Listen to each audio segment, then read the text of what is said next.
Here's your 11 o'clock advisory. Why don't we just play this through? We're watching this together, folks. So seeing it as myself. 145-mile-per-hour winds. One thing I've noticed is the forward movement is quicker now. Northeast at 17. Earlier it was 15 or 16. Now we're forward movement's going up. Let's see what the path is. Okay, and the path is not going to change much. That is locked in. They're going to meander this path 10 miles either way on a line, and you see how that cone has now completely narrowed, and you're looking at that landfall probably somewhere either from the mouth of Tampa Bay to southward to around the Sarasota area. And I know you're saying, oh, look, northern Hillsborough County is out of the cone. That means nothing. That means absolutely nothing, folks. We're still anticipating 6 to 12 inches of rain in Hillsborough County and winds gusting over hurricane force. So more on the impacts of what we can expect. I'm going to toss it back over to Valerie.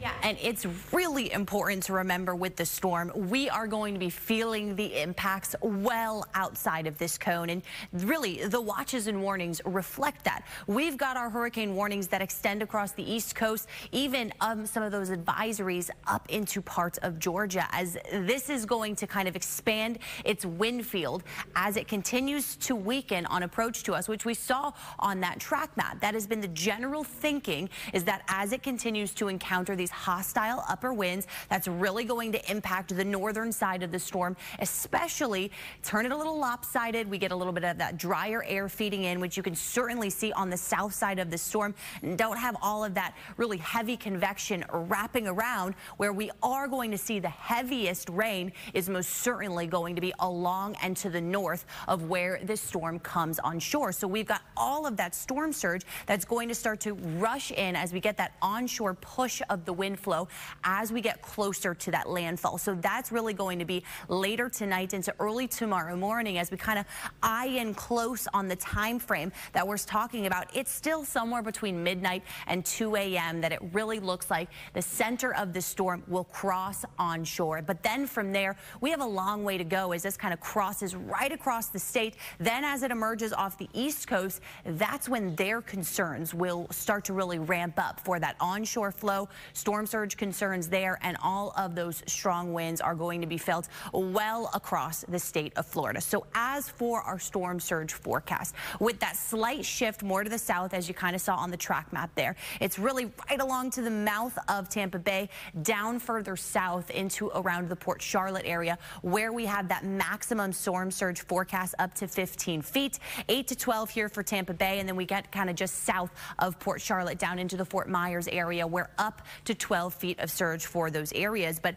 Citrus, Pasco, those storm surge numbers have trended down, with the latest shift a little bit farther to the south, because it's really right along and to the south of the eye wall where the storm surge will be the worst. But look at the winds. We're expecting a big chunk of the area here to experience those 110 plus mile per hour gusts as the storm moves across. And then look at this red color here, Orlando down to Melbourne, down to Fort Pierce. Those spots are on the threat to see 74 to up to 110 mile per hour winds, and even tropical storm conditions up into parts of the Big Bend, further down to the base of the Florida Peninsula. With that, we've got the storm surge threat, we've got the wind threat, but look at the rainfall that we're talking about. When we look at our excessive rain outlook, this pink color that we see here, kind of from Tampa Bay up to Daytona Beach, that is the highest flash flooding threat that we can get, to just put it in perspective. So especially as these grounds are so saturated, they're not going to be able to absorb the rain that is coming down at a quick pace, because this is right on through the next 24 hours or so. 6 to 12 inches, isolated spots.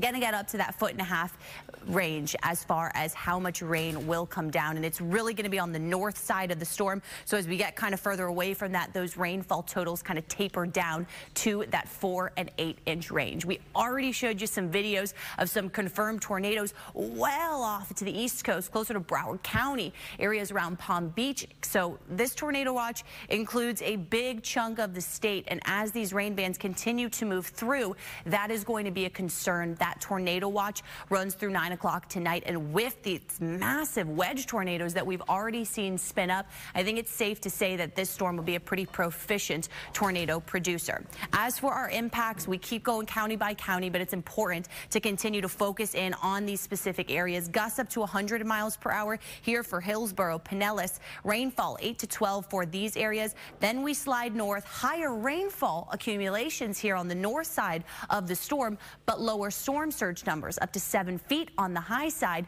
Gusts 80 miles per hour. Inland areas 110 mile per hour winds. High tornado threat. That is going to include the entire area.